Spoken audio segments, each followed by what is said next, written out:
السلام علیکم ورحمۃ اللہ وبرکاتہ۔ میری شادی کے ایک مہینے بعد ہی میری ماں سیڑھیوں سے گر گئی اور روتے ہوئے بیوی کو الزام دینے لگی جو اماں کے پیچھے ہی سیڑھیاں اتر رہی تھی۔ میں نے اسی وقت بیوی کو مار پیٹ کر گھر سے نکال دیا۔ اماں نے میری دوسری شادی کروا دی اور میں پہلی بیوی کو بھول گیا۔ مگر 2 سال کے بعد جب اماں بستر مرگ پر پہنچی تو ایک ایسا راز بتایا کہ میرے قدموں تلے سے زمین نکل گئی، کیونکہ میری پہلی بیوی تو ڈاکٹر نے مجھے جو کچھ بھی بتایا اسے سن کر مجھے اپنے کانوں پر یقین ہی نہ آیا کہ ایسا بھی ہو سکتا ہے۔ میری ماں تو چنگی بھلی تھی، اسے کسی قسم کی کوئی بیماری نہیں تھی، پھر اچانک اسے کیا ہو گیا کہ اس کی ریڑھ کی ہڈی میں ڈاکٹر کے مطابق ایک کیڑا لگ گیا ہے جو آہستہ آہستہ اس کی ریڑھ کی ہڈی کو کھاتا چلا جا رہا ہے۔ یہ بات سنتے ہی میرے اوسان خطا ہو گئے اور مجھے ہوش نہ رہا۔ حالانکہ ڈاکٹر اور بھی کچھ بتا رہا تھا، میرے سامنے میری ماں کا معصوم چہرہ گھومنے لگا جو گھر پر میرا انتظار کر رہی تھی اور بار بار مجھے کہہ رہی تھی کہ بیٹا جاؤ میری رپورٹ لے کر آؤ، آخر میری کمر میں اتنا درد کیوں رہنے لگا ہے۔ جب سے میں سیڑھیوں سے گری ہوں اس دن کے بعد سے یہ سب کچھ ہو رہا ہے۔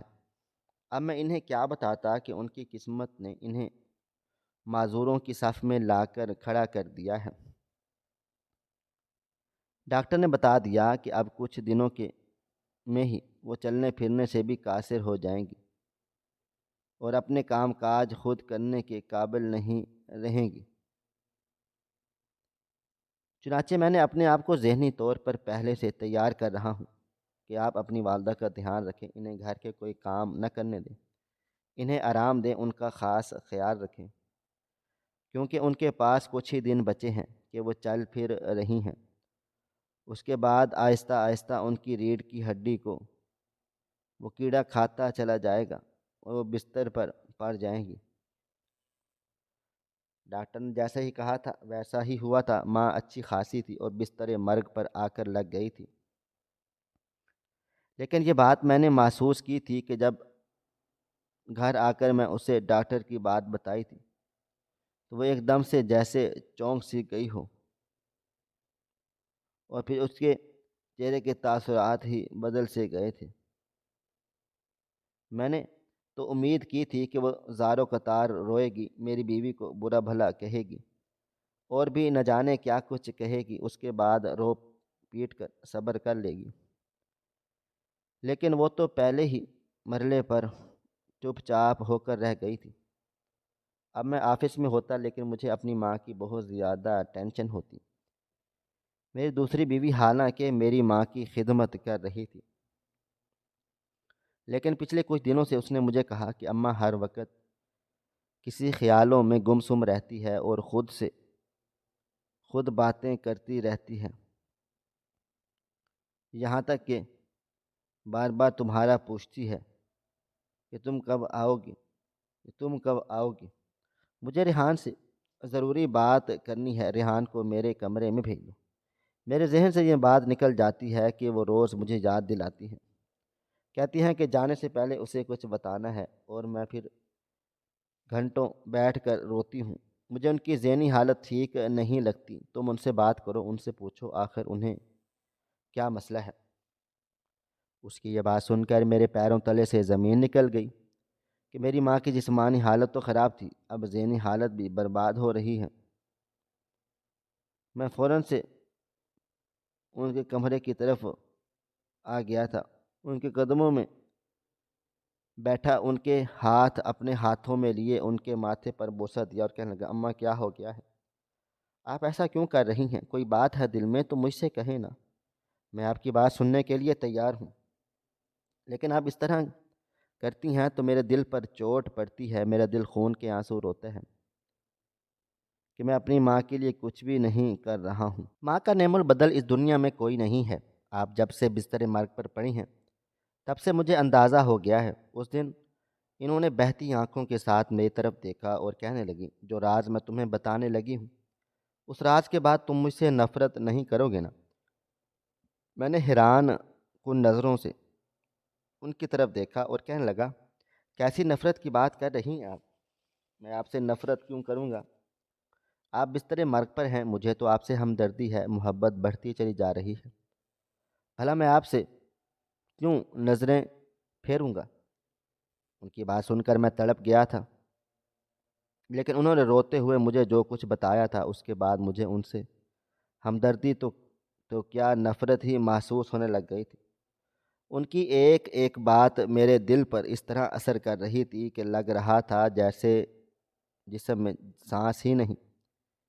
ایک دم سے میں نے ان کا ہاتھ چھوڑ دیا اور وہ امید بھری نگاہوں سے میری طرف دیکھنے لگی، کہنے لگی، تم مجھے مت چھوڑنا، میں تیری مجرم ہوں، میں تیری گناہ گار ہوں، لیکن مجھے مت چھوڑنا، میں کہیں کی نہیں رہوں گی۔ میں نے ان سے کچھ بھی نہ کہا اور بس ایک ٹرانس کی سی کیفیت میں اٹھا اور لڑکھڑاتے قدموں کے ساتھ اپنے کمرے میں آ گیا۔ مجھے کچھ سمجھ نہیں آ رہا تھا کہ میرے ساتھ کیا ہو رہا ہے۔ ماں نے جو حقیقت مجھے بتائی تھی وہ سنتے ہی میں مر کیوں نہیں گیا۔ سب سے پہلا خیال مجھے یہی آیا تھا کہ میری بیوی نے میری یہ حالت دیکھ کر گھبرا گئی اور مجھے پانی تھما دیا، لیکن میں تو جیسے ہوش و خرد سے بیگانہ ہو گیا تھا۔ آنکھوں سے آنسو جاری تھے اور دل میں بے انتہا درد سا اٹھا تھا۔ میں بھی کتنا بڑا ظالم تھا، اپنی ماں کی باتوں میں آ کر میں نے یہ کیا کر دیا تھا، اور میری ماں نے میری زندگی کے ساتھ کیسا کھیل کھیلا تھا، اس نے مجھے اپنی زندگی کے آخری وقت میں بتا دیا۔ میں وہیں بیٹھ کے اپنے بال مٹھیوں میں جکڑ کر زور زور سے رونے لگا تھا۔ میری ماں کی ایک ایک بات میرے دل پر لگی تھی اور میں اسے کچھ بھی کہے بغیر بس خالی خالی نگاہوں سے دیکھ کر واپس اپنے کمرے میں آ گیا تھا۔ اسی دوران میری بیوی، جو کہ جانتی تھی کہ میں ابھی امی کے کمرے سے آیا ہوں، دوڑ کر ان کے پاس گئی کہ کہیں انہیں کچھ ہو تو نہیں گیا جس کی وجہ سے میری یہ حالت ہے۔ لیکن میں انہیں کیا بتاتا کہ وہ اپنی موت سے پہلے مجھے موت دے گئی ہیں اور میں کہیں کا بھی نہیں رہا۔ اسے گئے ابھی 2 منٹ ہی ہوئے تھے کہ وہ بھاگ کر دوبارہ میرے پاس آ گئی اور مجھے جھنجھوڑ کر کہنے لگی، ریحان، ریحان، امی کا سانس اکھڑ رہا ہے، کچھ کیجیے، وہ آپ کو بلا رہی ہیں، ان کے پاس جائیں، ڈاکٹر کو بلائیں۔ وہ زور زور سے چیخ چلا رہی تھی، لیکن میں سن کہاں رہا تھا، میں تو بالکل بہرا ہو چکا تھا۔ یہاں تک کہ اس نے بھاگ کر فون اٹھایا، ڈاکٹر کو بلایا۔ ڈاکٹر کے آنے سے پہلے ہی میری ماں اس دنیا سے گزر گئی۔ ڈاکٹر نے بتا دیا کہ ان کی موت 5 منٹ پہلے ہی واقع ہوئی ہے۔ میری بیوی نے جب مجھے اطلاع دی تو میں اٹھ کر کفن دفن کا انتظام کرنے کا سوچا۔ وہ میرے اس رویے سے بے حد درجہ حیران تھی۔ کہنے لگی، آپ تو اپنی ماں سے اتنی محبت کرتے تھے، ان کے بستر سے ذرا دیر بھی نہ ہٹتے تھے، اور اب آپ کو کیا ہو گیا ہے؟ ان کی موت پر آپ کا ایسا رد عمل کیوں ہے؟ میں اسے کیا بتاتا کہ میری ماں نے مرتے وقت مجھے جو زخم دیا ہے وہ زخم اب شاید زندگی بھر نہیں بھر سکتا۔ میں اسے کیا بتاتا کہ اس نے میری روح پر زخم لگا دیا ہے؟ وہ میری ماں تھی، وہ میرے ساتھ ایسا کیسے کر سکتی تھی؟ اسے کچھ تو سوچنا چاہیے تھا میری زندگی سے متعلق۔ اس نے کچھ نہ سوچا اور جیسے اسے ٹھیک لگا وہ ویسا کرتی گئی۔ کاش وہ مجھے اس وقت سچ بتا دیتی تو آج حالات مختلف ہوتے، لیکن اب بہت دیر ہو چکی تھی، کچھ بدل نہیں سکتا تھا۔ میں اپنے آپ کو بہت بڑا مجرم سمجھنے لگا تھا۔ تصور کرنے لگا میری ماں کے منہ سے وہ سچ سنتے ہی میرے رونگٹے کھڑے ہو گئے تھے، یہاں تک کہ میں نے اپنی ماں کا آخری دیدار بھی نہیں کیا تھا۔ جب دفنانے لگے تو سب نے مجھے کہا کہ ریحان، تمہیں صدمہ ہو گیا ہے، ایک بار رو لو، لیکن میں انہیں کیا بتاتا کہ وہ تو موت سے پہلے ہی مجھے ایک ایسا صدمہ دے کر گئی ہیں جسے میں اپنی زندگی بھر نہیں بھلا سکتا، نہ اس سے کبھی نکل سکتا ہوں۔ سوم والے دن جب پورا گھر خالی ہو گیا، رشتہ دار اپنے گھر چلے گئے، تو میں ویران کمرے میں زمین پر بیٹھ کر ماضی کو یاد کرنے لگا۔ کہ اسی ماضی نے مجھے مجرم بنا دیا تھا اور اب میں ایک ایسا سزاوار ٹھہرا تھا جس کی سزا شاید زندگی بھر ختم نہیں ہونی تھی۔ میں اپنے والدین کا اکلوتا بیٹا تھا۔ امی جان نے مجھے بہت لاڈ پیار سے پالا پوسا۔ کوئی فرمائش ایسی نہ تھی جسے وہ پورا نہ کرتی ہوں، بلکہ میرے منہ سے نکلنے سے ہر چیز پہلے میرے سامنے حاضر ہو جاتی تھی۔ زندگی اچھی گزر رہی تھی، میں اور پڑھ لکھ کر بہترین نوکری پر لگ گیا تھا۔ میری والدہ چونکہ جوانی میں ہی بیوہ ہو گئی تھی، اس لیے انہوں نے مجھے ہی اپنا مرکز بنا لیا اور پھر مجھے پڑھایا لکھایا، یہاں تک کہ اپنی زندگی میں کافی قربانیاں دی۔ مجھے ان سے بے حد محبت تھی۔ جب میں بہترین نوکری پر لگا تو مجھ سے کہا کہ اب تمہیں شادی کر لینی چاہیے، کہ میرا اکیلا پن بھی دور ہو جائے گا اور اب تمہیں بھی زندگی کی شروعات کرنی چاہیے، اپنا خاندان بسانا چاہیے۔ ان کی بات سن کر میں مسکرا دیا۔ میں نے اس سے کہا یہ سارے معاملات آپ ہی دیکھ لیجئے گا، مجھے اس وقت بتا دیجئے گا جب میری بیوی آپ کو مل جائے۔ انہوں نے میرے سر پر پیار سے شفقت سے ہاتھ رکھا اور کہنے لگی میں سب کچھ خود انتظام کروں گی۔ اپنے اکلوتے بیٹے کو دلہا بننا دیکھنا میری سب سے بڑی خواہش ہے۔ اس مقصد کے لیے انہوں نے ایک یتیم لڑکی جو ان کے دور پرے کی ایک رشتہ دار کی بیٹی تھی اور اس کی ماں بچپن میں ہی فوت ہو گئی تھی، وہ اپنے چچا چاچی کے پاس پڑی ہوئی تھی، اسے میرے لیے پسند کر لیا گیا تھا۔ انہوں نے مجھے شادی سے پہلے تصویر دکھائی تھی، وہ بہت زیادہ خوبصورت تھی، بقول امی جان کے خوبصورت تھی۔ مجھے اور کیا چاہیے تھا، میں ویسے بھی تیز ترین لڑکیوں کو پسند نہیں کرتا تھا، ان سے سخت گھن کھاتا تھا۔ میرے نزدیک لڑکیوں کو ہمیشہ نازک ہونا چاہیے، کہ یہ عورت ہونے کا تقاضا بھی یہی ہے۔ امی میری اس ذہنیت سے واقف تھی، اس لیے انہوں نے میرے لیے بالکل نازک پری ہی ڈھونڈی تھی۔ میری شادی انتہائی دھوم دھام سے ہوئی تھی اور منتہا میری دلہن کو بن کر میرے ساتھ اس گھر پر آ کر رہنے لگ گئی تھی۔ امی کو اس سے بہت زیادہ محبت تھی، وہ اس کا بہت خیال رکھتی، منتہا بھی ان کی ہر بات مانتی۔ یوں میں ان دونوں کا آپس میں محبت سے رہنا دیکھ کر سکون کا سانس لیتا کہ شکر ہے مجھے دوسرے گھروں کی طرح ساس اور بہو کے جھگڑے میں پسنا پسند بھی نہیں پڑتا، بلکہ سب کچھ اچھے طریقے سے چل رہا ہے۔ لیکن یہ شاید میری خام خیالی تھی۔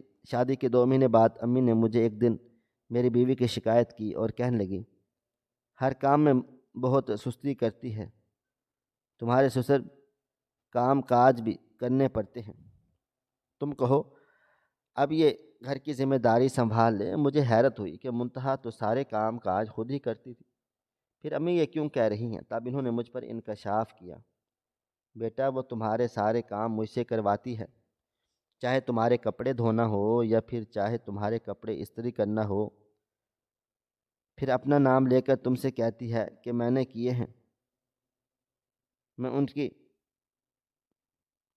کیے ہیں۔ بات سن کر شدر رہ گیا، مجھے منتہا سے اس قدر چال بازی کی آس امید نہ تھی، اس لیے دل برداشتہ ہو کر میں نے امی کے سامنے ہی پوچھ لیا۔ وہ کبھی حیرانگی سے میری طرف چہرہ دیکھتی تو کبھی میری ماں کا، اور پھر سر جھکا کر کہنے لگی مجھے معاف کر دیجیے گا، ایک آدھ بار ہی ایسا ہوا تھا، ورنہ میں تو آپ کے سارے کام کاج خود کرتی ہوں۔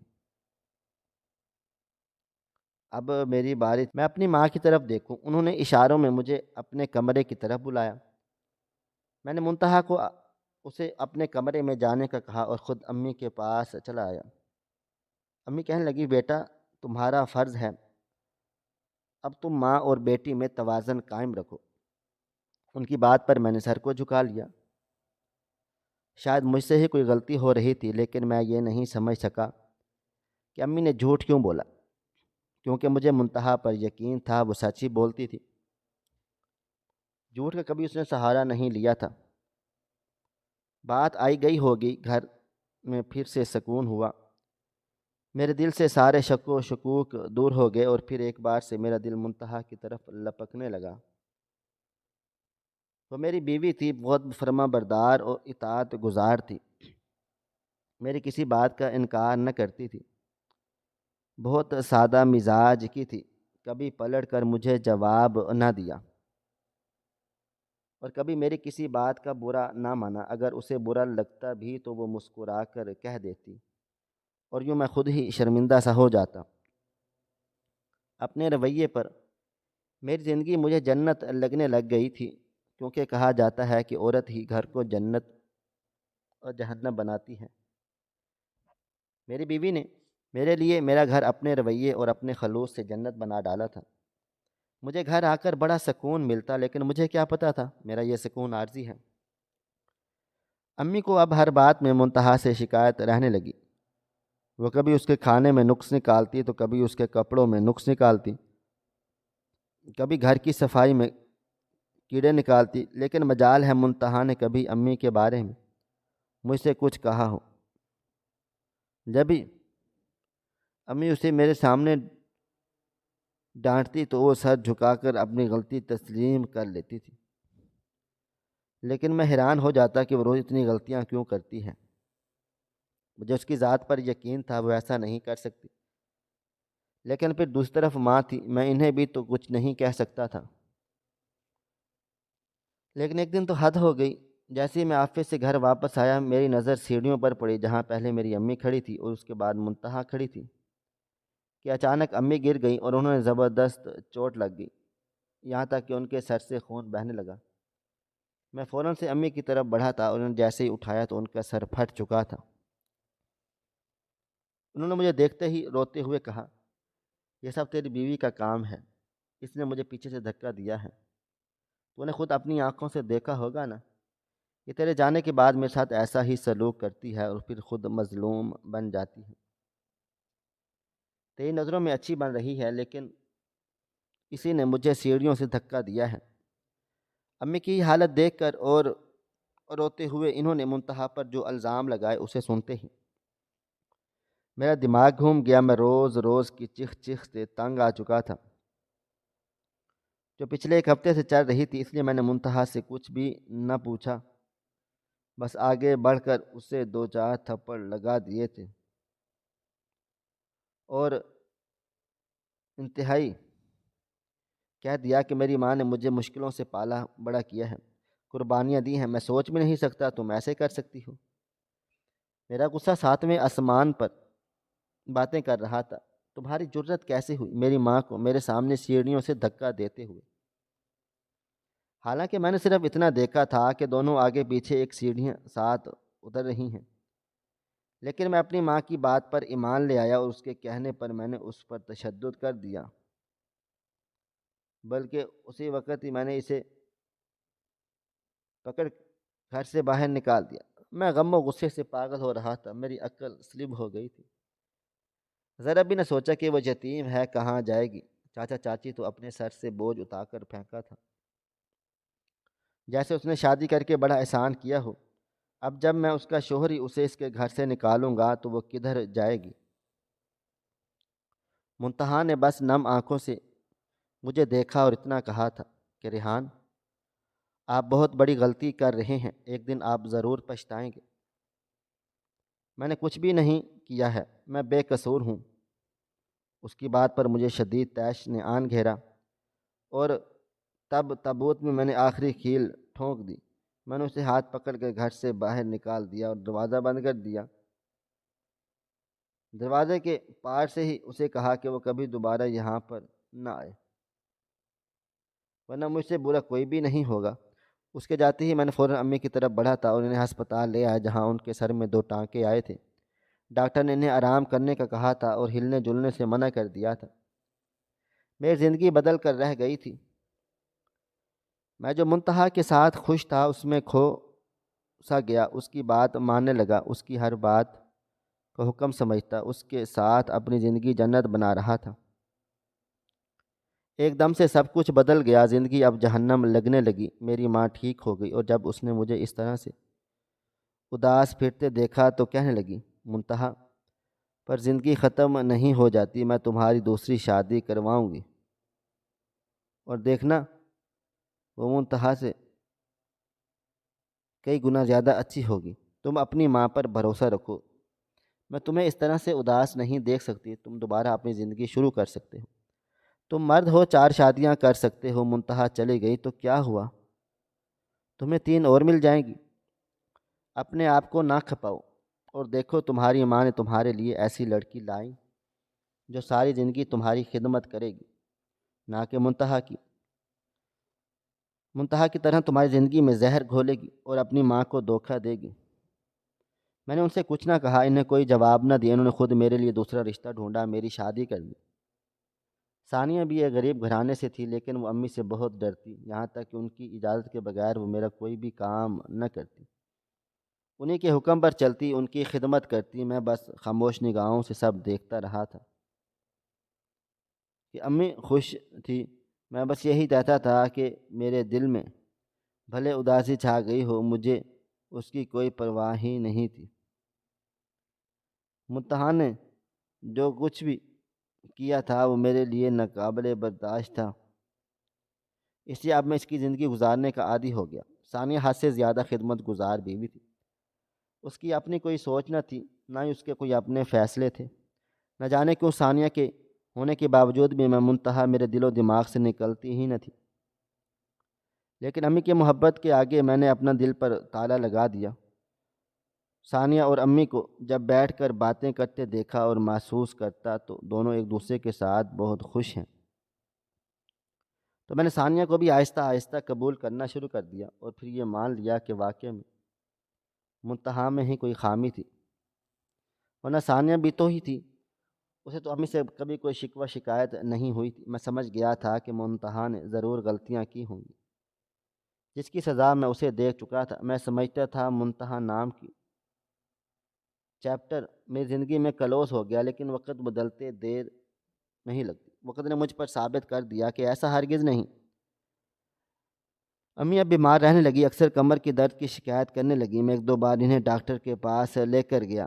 ڈاکٹر نے کہا کہ مالش وولش کیا ہے اور گولی کھا لی ہے، اور کہہ دیا ہے کہ جب درد بڑھتا گیا تو ان کے ٹیسٹ کروا لیے گئے۔ مجھ پر ایک حیران کن انکشاف ہوا کہ انہیں کمر کی ہڈی کا کینسر ہو گیا تھا، اور ان کی ہڈی میں کیڑا لگ گیا تھا جو دن بدن ان کی ہڈی کو کھاتا چلا جا رہا تھا۔ اس لیے وہ جھک گئی تھیں، جھک کر چلا کرتی، اپنا کوئی کام کرنے کے قابل نہ بچی۔ ثانیہ ان کی خدمت کر رہی تھی۔ ڈاکٹر مجھے پہلے سے سب بتا دیا تھا، اس لیے میں نے ثانیہ کو خبردار کر دیا کہ امی کی خدمت میں کوئی کمی نہیں ہونی چاہیے۔ آہستہ آہستہ کر کے وہ بستر پر پڑ گئی۔ ڈاکٹر کے کہنے کے مطابق ایسا ہی ہوا تھا۔ ثانیہ نے مجھے بتایا، امی آپ سے کچھ کہنا چاہتی ہیں، بالکل گمسم ہو گئی ہیں، چپ ہو گئی ہیں، کسی سے کوئی بات نہیں کرتی۔ پہلے تو وہ مجھے سے ڈھیروں باتیں کیا کرتی، اب بس خالی خالی نگاہوں سے چھت کو گھورتی رہتی ہیں۔ ان کا دل بہلانے کی کوشش کرتی ہوں، لیکن مجھے سمجھ نہیں آتا۔ آپ ان سے بات کریں، پوچھیں انہیں کیا مسئلہ ہے۔ مجھ سے بس ایک بات کہتے ہیں کہ ریحان کو بلاؤ، مجھے ایک ضروری بات کرنی ہے۔ یہ سنتے ہی میں ان کے پاس گیا، ان سے پوچھنے لگا، امی کیا بات ہے؟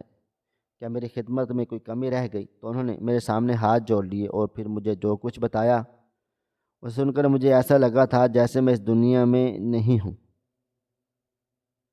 ہوا میں معلق ہو گیا ہوں، اور میرے بغلے میں کسی نے پھندا ڈال کر پھانسی پر بھی لٹکا دیا ہے۔ ایک دم سے میرا سارا منظر بدل گیا، اور امی نے جو کچھ مجھے بتایا تھا وہ سن کر مجھے اپنے آپ سے نفرت ہونے لگی۔ انہوں نے مجھے بتایا تھا کہ منتہا نے کبھی میرے ساتھ کچھ غلط نہیں کیا، بلکہ سیڑھیوں سے بھی اس نے مجھے دھکا نہیں دیا تھا، بلکہ میں خود گری تھی تاکہ اس پر الزام لگا سکوں، اسے تم سے دور کر سکوں۔ یہاں سے جانے کے بعد بھی وہ تم سے الگ نہیں ہوئی، تمہیں ہر پل یاد کرتی رہی تھی، تمہیں خط لکھتی رہی، تم نے اسے طلاق نہیں دی۔ میں یہی چاہتی تھی کہ تم اسے طلاق دو، لیکن تم نے اسے گھر سے نکال دیا، اور اب پہنچنے میں ہی نہیں دیتی تھی۔ کافی زیادہ خط تھے، جلا کر راکھ کر دیتی تھی۔ وہ ہر خط میں تم سے گفتگو کرتی اور کہتی، آپ مجھے معاف کر دیں، میں آپ کے بغیر نہیں رہ سکتی، میں آپ سے بہت محبت کرتی ہوں۔ میں ساری زندگی آپ کی باندی بن کر رہوں گی، لیکن چونکہ میں خود نہیں چاہتی تھی کہ منتہا تمہاری زندگی میں واپس آئے، اس لیے میں نے ثانیہ سے تمہاری شادی کروا دی اور اسے خط میں لکھ دیا تمہاری دوبارہ کوئی خط نہ لکھے، اس کی شادی ہو گئی ہے۔ اس دن کے بعد اسے کوئی خط نہ آیا، لیکن اللہ نے مجھے اس دن کے بعد اس سزا میں مبتلا کر دیا ہے۔ تم مجھے معاف کر دو، مجھے لگتا ہے میں نے یہ سب تمہیں نہیں بتاؤں گی تو میرا دل پھٹ جائے گا۔ ان کی یہ بات سن کر واقعے میں میرا دل پھٹ گیا تھا اور اس سے خون نکلتا ہوا میں خود اپنی آنکھوں سے دیکھ رہا تھا۔ اسی دن امی کا انتقال ہو گیا، میں نے انہیں معاف بھی نہ کر سکا، وہ ایسے ہی دنیا سے چلی گئیں۔ میری مجرم تھی، منتہا کی مجرم تھی، میں بس ان کے لیے دعائے مغفرت کر سکتا تھا۔ اب مجھے شدت سے منتہا کی ہر پل یاد آتی، نہ جانے وہ کہاں ہوگی، کیسی ہوگی، کس طرح سے زندگی گزار رہی ہوگی۔ امی نے مجھے ایک اور حقیقت بتائی تھی کہ منتہا نے امی کو سب سے پہلے بتایا تھا کہ وہ امید سے ہے۔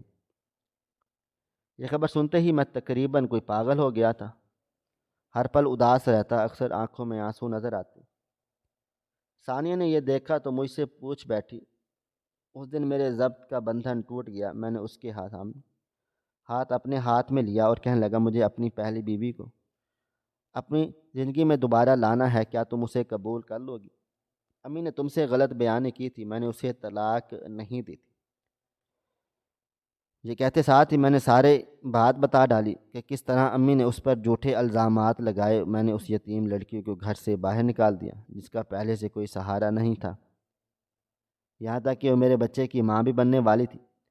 میں نے اس بات کا بھی خیال نہیں کیا۔ اب شدید پچھتاوا میرے دل میں بڑھتا چلا جا رہا ہے اور میرے پورے بدن میں آگ لگی ہوئی ہے جو دن بدن مجھے ختم کرتی جا رہی ہے۔ اگر منتہا میری زندگی میں واپس آئی تو میں اسے قبول کر لوں گی۔ ثانیہ نے ایک دم سے میرا ہاتھ چھوڑ دینے لگی۔ بے شک آپ نے اور آپ کی ماں نے مجھے دھوکہ دیا ہے، لیکن چونکہ اس لڑکی کی کوئی غلطی نہیں، اس لیے میں آپ سے زندگی میں دوبارہ قبول کر لوں گی، لیکن اسے الگ گھر میں رکھیے گا، مجھے کوئی اعتراض نہیں ہوگا۔ یہ سنتے ہی میں نے اس کا شکریہ ادا کیا اور منتہا کی تلاش میں نکل پڑا۔ جہاں جہاں سے میں اسے ڈھونڈ سکتا تھا وہاں وہاں اسے ڈھونڈا، یہاں تک کہ اس کے چچا سے مجھے پتہ چلا کہ وہ کرائے کے گھر میں رہتی ہے۔ میں نے ان سے پتہ لیا اور لڑکھڑاتے قدموں کے ساتھ اس کے گھر کی جانب روانہ ہوا۔ مجھے نہیں پتہ تھا کہ اس کا رد عمل کیا ہوگا، وہ کیسی ہوگی، اور میری اولاد بھی تو اس کے پاس ہوگی۔ یہ سارے سوالات میرے ذہن میں گردش کرنے لگے اور میں جیسے ہی اس کے گھر پر پہنچا، دروازے پر دستک دی تو تھوڑی دیر کے بعد دروازہ کھلا۔ میرے سامنے وہ منتہا تو موجود ہی نہیں تھی، ہڈیوں کا ڈھانچہ موجود تھی جسے میں ایک مل پہچان ہی نہ سکا۔ میرے دیے گئے زخموں نے اسے اس حال میں پہنچا دیا۔ وہ مجھے یوں میرے گھر کے دروازے پر دیکھ کر ایک دم سے شوق میں آ گئی، پھر کچھ سوچ کر دروازے سے ہٹ گئی، اندر آ جائیں۔ اس کی یہ بات سنتے ہی جیسے میں اندر آیا تو وہاں ایک خوبصورت سی بچی یہاں سے وہاں دوڑ رہی تھی۔ بچی صحت مند تھی، اس کی صحت سے لگ رہا تھا کہ اس پر بہت زیادہ توجہ دی گئی ہے اور پیار محبت سے پالا پوسا گیا۔ میں نے روتے ہوئے منتہا سے اشارے میں پوچھا، کیا یہ میری بیٹی ہے؟ منتہا نے اسبات میں سر ہلا دیا۔ میں نے منتہا کے قدموں میں گر گیا اور معافی مانگنے لگا۔ مجھے معاف کر دو، امی نے جانے سے پہلے مجھے سب کچھ بتا دیا ہے۔